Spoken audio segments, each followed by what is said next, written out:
ভাই জিকু ভাই, ভাই আপনি তো গিফট নেবেন তাই তো? এই হাট ফাজিলপুর বাজারে এই খোকন কুকারিজির মতো এত বড় দোকান আর কোন জায়গা নেই। দেখেন কত সুন্দর সুন্দর জিনিস, ওই ভিতরে গিফট নেবেন না? ভিতরে খুব ভালো জিনিস তো, সবকিছুই খুব ভালো আছে।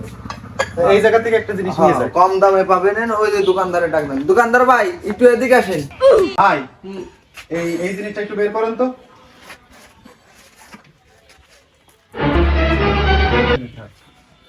আচ্ছা এটা হচ্ছে এটা এটা কয় টাকা দাম? 1050 1050। কিন্তু কম টম রাখা যাবেন না ভাই? 900 টাকা দেন। সর্বশেষ 900 টাকা। আচ্ছা ঠিক আছে, এইটাই তুমি আমাকে ইয়ে করে দাও। আরে দাঁত খাতে আইছি। আমি তো কোনো গিফট মিফট দিলাম না, আমার কাছে তো টাকাও নেই। ওদিক থেকে জিকু ভাই কিনতেছে কিনুক, আমি দেখি একটু সিস্টেম করা যায়নি, একটু সিস্টেম করে। দোকানদার তো ওই দিক গেছে।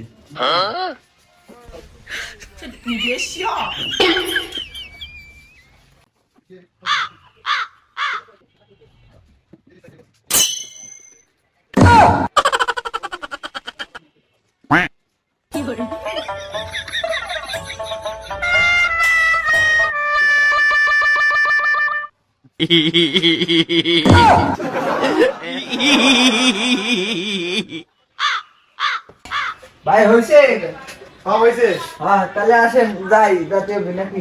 চলো ভাই, মাল রেডি হয়েছে? হ্যাঁ রেডি হয়ে গেছে, টাকা দেন। কয় টাকা হয়েছে ভাই? 900 টাকা। 900। আচ্ছা ঠিক আছে।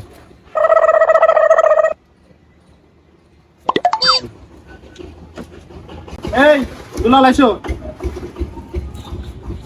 ভাই আসতেছি। ভাই দাঁড়িয়ে দিছি ভাই। আপনি একা গিফট দেবেন নাকি? আমি তো দেবো। আমি এই যে যাওয়ার সময় এই দেখেন কি করেছি।